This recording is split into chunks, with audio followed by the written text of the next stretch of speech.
皆さん、こんにちは。好奇心 TV です。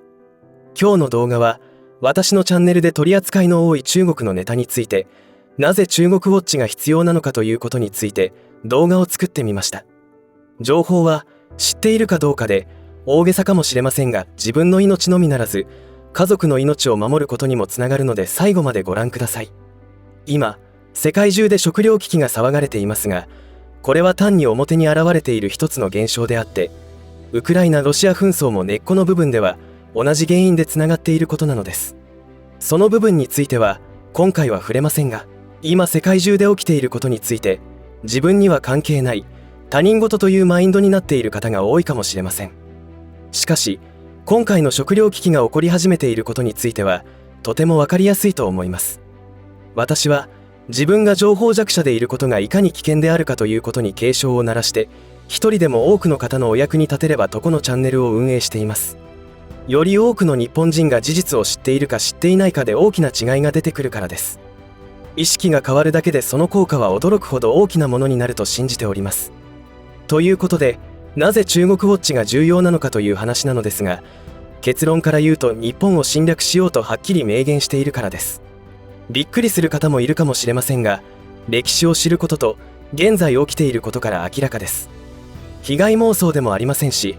陰謀論でもありません。少なくとも反日国であることは事実であり、台湾統一に向けた中国共産党が行うことに介入したら、日本に核爆弾を落とすという過激な動画が作成・拡散され、中国共産党が慌てて削除するほど、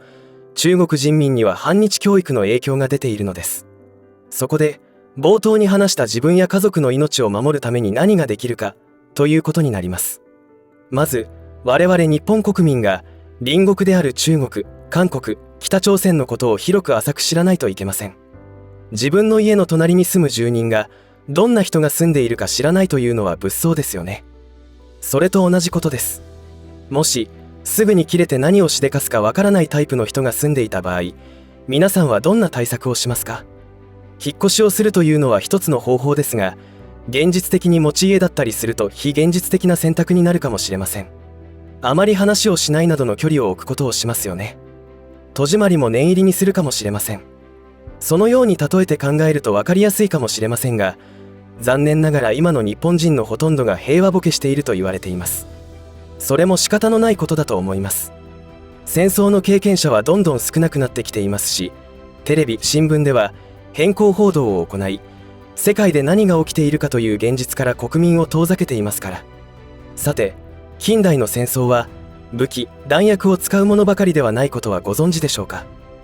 サイレントインベーションといって静かなる侵略と言われている戦術で国を侵略する手法が取られています。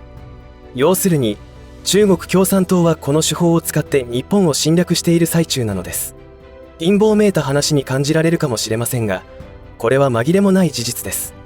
そういったことから国を守る技術はヨーロッパなどの陸続きで国境を他国と接している国では長けています。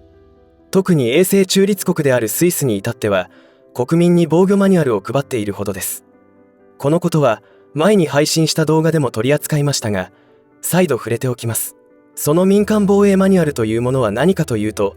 あらゆる危機から身を守るための手引き書になります。その中身には戦争をせず他国を支配するマニュアルという項目があって、その内容がちょっとゾッとするわけです。この内容は他国やある機関が次に挙げるような手口、方法で侵略を仕掛けてくるので、民間レベルで警戒してほしいということです。民間レベルでというのは、例えば政治への影響を及ぼそうと画策した時に地方議員がターゲットになるわけですね。だから民間レベルでその手口、方法を知っておく必要があり、警戒しておかなくてはならないというわけです。その内容をざっと紹介しますと、まず第一段階として工作員を送り込み、政府上層部を掌握・洗脳する。第2段階は宣伝メディアの掌握をするということで、大衆の扇動や無意識を誘導する。第3段階は教育の掌握ということで、国家意識・愛国心を破壊する。第4段階は抵抗意志の破壊、平和や人類愛をプロパガンダとして利用する。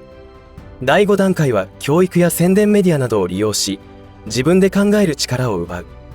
最終段階は国民が無抵抗でふぬけになった時、大量移民を実行する。これらの段階的侵略マニュアルを聞いてゾッとしますよね。ゾッとした人は危機意識がかなり高い方だと思います。いまいちピンとこないという方でも大丈夫です。数ある YouTube 動画の中でこのチャンネルにアクセスしたということは何か縁があってのことか、今の現状に何かしら疑問を持った方だと思います。とにかく思考停止、無関心ということが最悪の状況を招いてしまうと思います。オーストラリアでもこのリスト通りの侵略を受けておりましたが、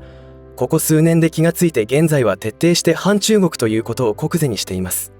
オーストラリアの国民が気づき、意識が変わったことで政治家が行動を起こしやすくなっていき、ギリギリのところで手を打てたというわけです。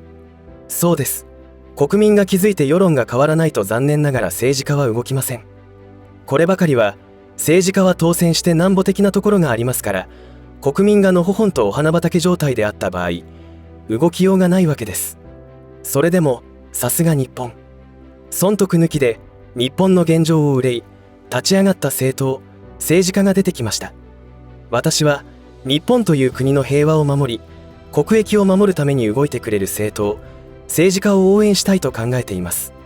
そもそも今の国会はどうかというと、野党が与党の足を引っ張ることばかりしている現状に呆れます。日本の国益、国民の幸せを本当に願って政治を行っているのか甚だ疑問に感じています。話を戻します。歴史的事実として1949年、中国共産党が中華人民共和国を建国して以来侵略した国、地域といえばチベット、南モンゴル、ウイグルです。この地域の原住民たちがどんな目に遭っているかご存知でしょうか。そしてそれは現在進行形なのですが、そのままお話ししたら YouTube のポリシー違反となりますので、ご自身で調べてみてください。特に情報収集に苦労するテーマではありません。日本人が知らなさすぎるだけです。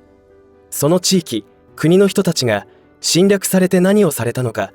今現在も何をされているのかなどを知れば、日本は大丈夫なのかという疑問が湧くことは自然なことだと思います。こういった生存本能の芽を摘むために便利な言葉が平和を望まない人たちによって作られました。それが陰謀論という魔法の言葉です。このレッテルを貼ることで、仮に正しいことを言っていたとしても社会からは叩かれたり蔑視されたりするのです。最近騒がれている食糧危機についてですが、 EU 諸国ではすでに飢えと寒さに向き合っています。このチャンネルをご覧になってくれている視聴者様も、自分や家族の命を守らなければという思いでいることでしょう。その原因は何か、そこに目を向けてみてください。そうすると今回の食糧危機という現象は長期戦になる可能性があることがわかります。食糧危機否定論者たちの言っていることは一理あるのです。しかし今回の食糧危機問題の原因はエネルギーや半導体、地球環境その他諸々の利権争いであり、イデオロギーの戦いなのです。つまり第三次世界大戦とは言わなくても戦時中に陥ってしまったわけです。現実にウクライナと戦争をしているロシアは日本を敵国認定していますので、アメリカに追従しウクライナを支援したことで当事国と言ってもいい状態になっているのです。そうした時にあらゆる物資を輸入に頼っている日本が無傷でいられるわけがありません。その上、日本を侵略しようとしている国が近くにあって、もし中国が台湾侵攻を始めたら日本のシーレーンという食料やあらゆるものの補給路にダメージを受けることになります。だから我々が情報弱者のままでいることが命の危険だと、日本中の愛国心に満ちた有識者たちも情報を発信しているのです。いかがだったでしょうか。最近関心が高まっている問題に対して、電気代、ガス代が高騰するから節電しましょうとか、コロナ禍で世界から食料が入るのが遅くなっているから備蓄しましょうという意識だけでは危険だということです。あらゆる状況を考えて各自が対策をしていかないと残念な結果につながると思います。今が戦時中だとするなら、これは生きるか死ぬかのサバイバルゲームをしていることになりますね。今までのようにテレビ、新聞などの偏向報道や歴史の嘘から騙され続けることから目覚めないといけないと思います。知らなかっただけで済んでいた平和な時代は終わったと見るべきでしょうね。しかしこうしてこれから起きるかもしれないことを話している自分も半信半疑になることがあります。本当に起きてしまうのか、考えすぎなのかと。しかし現実に起きていることをジグソーパズルのピースのように情報を組み立てていくと、やっぱり恐ろしいことが起きる可能性は高いというところに着地するのです。